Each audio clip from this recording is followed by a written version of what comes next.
Bonjour chers frères et sœurs en Christ, que la grâce, la paix et la miséricorde de notre Seigneur Jésus-Christ vous soient abondamment multipliés. Shalom et bienvenue dans cette nouvelle vidéo de 7 minutes de pain quotidien du 26 septembre 2025. Nous poursuivons notre lecture dans le livre de Actes des Apôtres, chapitre 7. Et nous allons lire aujourd'hui le verset 58. Nous sommes déjà rendus au verset 58, donc pratiquement à la fin du livre de Actes des Apôtres, et nous sommes toujours en train de voir le frère Étienne qui, dans sa défense devant le Sanhédrin, a pris la parole, poussé par le Saint-Esprit, pour essayer d'expliquer aux hommes en face de lui que l'Écriture, toutes les Écritures rendaient témoignage du Seigneur Jésus-Christ et que c'est lui qui est venu sur la terre pour sauver les hommes afin que nous ayons la vie éternelle. Ces personnes, malheureusement, jusqu'ici ont endurci leur cœur, car Étienne, prenant les Écritures depuis le livre de Genèse avec Abraham, a remonté les Écritures, passant par Joseph, par Jacob, Joseph, David, Salomon, ainsi de suite, et arrivé à la conclusion en leur montrant que Jésus-Christ voulait construire un temple, le temple véritable en fait qu'il voulait construire, c'est nous dans notre corps qui est le temple du Saint-Esprit. Il leur a montré donc que les Écritures pointaient sur Jésus-Christ, mais ils ont gardé leur cœur endurci. Et à un moment donné, le Saint-Esprit a pris la parole, leur parlant un peu plus durement et leur mettant devant leurs responsabilités pour leur montrer que Jésus-Christ est venu. Ils ne l'ont pas reconnu. Maintenant qu'il est parti, qu'ils sont en train de rendre témoignage de lui, eux, ils ne comprennent toujours pas. Et au contraire, ils se lèvent plutôt pour commencer à persécuter les saints du Seigneur. Alors, Étienne est en train de parler en espérant que dans son auditoire, il y a des personnes qui puissent reconnaître qu'ils ont fait l'erreur et qui se tournent vers le Seigneur. Malheureusement, cela n'est pas arrivé. On a vu qu'ils avaient grincé des dents, ils avaient enraidi le cou, ils se sont bloqués, ils sont restés fermes sur leur position qu'ils avaient. Et dans cette posture-là, comment le Saint-Esprit va-t-il se mouvoir? Comment le Saint-Esprit va-t-il se révéler à nous si nous sommes incapables de remettre en question tout ce que nous avons déjà appris jusqu'ici des hommes ou ce que nous pensons avoir bien compris? Or, la parole de Dieu dit que nous connaissons en partie, ça veut dire que nous sommes toujours susceptibles à être enseignés de nouveau par le Saint-Esprit. Et donc, nous devons faire attention. Nous devons faire attention à ce que notre cœur ne soit pas endurci comme ces personnes. Et donc, si toi tu écoutes ces paroles, sache que si tu n'as pas encore donné ta vie au Seigneur, ton cœur est endurci parce que par ma voix, je t'exhorte à ne plus tarder, à ne plus le faire, car nous sommes dans les temps de la fin. Le Seigneur Jésus-Christ revient bientôt. Et si toi, tu es déjà enfant de Dieu, alors sois davantage encouragé à ne pas te fermer, à ne pas te bloquer, à ne pas suivre les hommes, mais à suivre Jésus-Christ, à ne pas être fermé sur tes positions, et ne pas chercher à te remettre en question chaque fois. Parce que nous, en tant qu'enfants de Dieu, chaque fois, nous devons nous examiner pour voir si nous sommes toujours dans le Seigneur. Examiner ce à quoi nous croyons sans changer les fondements, sans bouger les fondements de la parole de Dieu. Amen.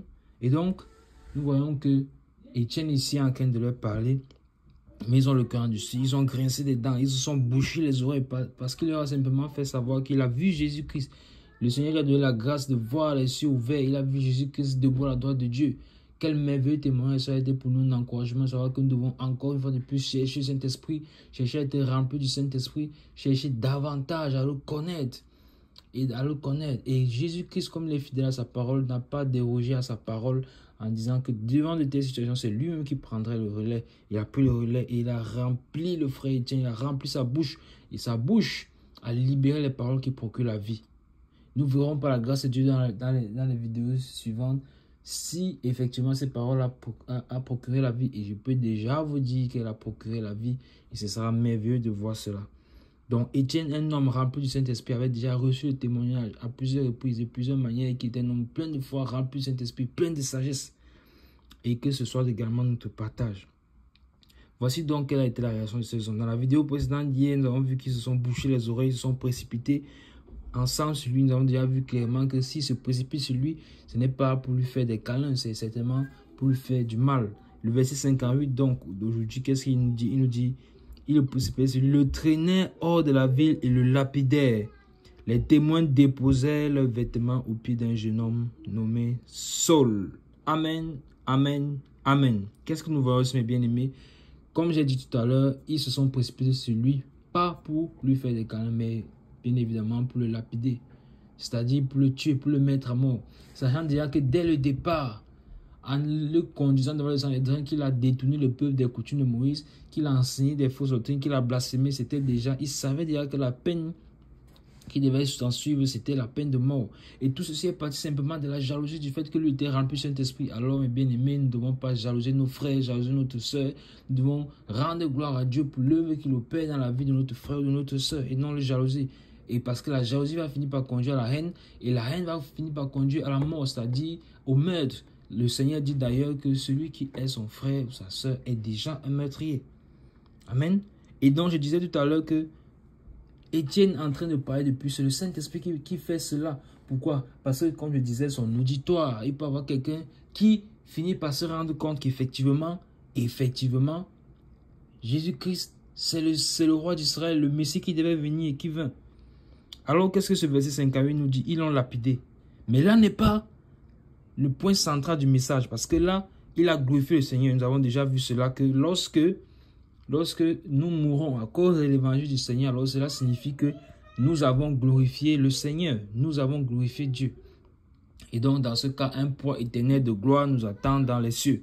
Et maintenant, qu'est-ce qui se passe ici? Il se trouve que les témoins, et enfin, ces personnes l'ont traîné hors de la ville et ils l'ont lapidé. Une fois qu'ils l'ont lapidé, qu'est-ce que le verset continue en disant? Les témoins, c'est-à-dire les témoins de la lapidation. Malheur, malheur. Les témoins de la lapidation. Quels sont ces témoins? Donc, il y a des témoins de la lapidation. Vous voyez cela, c'est terrible. Or, souvenons-nous toujours que Étienne a été lapidé comme ça, tout simplement parce qu'il était accusé injustement. Non seulement c'est dans l'erreur, mais en plus de ça, ils l'ont accusé sur la base ils ont fait des fausses accusations parce qu'ils ont monnaie des personnes pour l'accuser faussement. Et là, voici qu'il se trouve donc à être lapidé. Mais qu'est-ce que la parole de Dieu dit? Si le grain de blé tombé en terre ne meurt, il ne peut produire du fruit. Ça dit que si vous tuez Étienne à cause de la parole de la vérité, alors sachez que vous avez sémé la semence, vous avez mis la graine en terre, et alors elle va produire beaucoup de fruits. Car, qu'est-ce que la parole nous dit?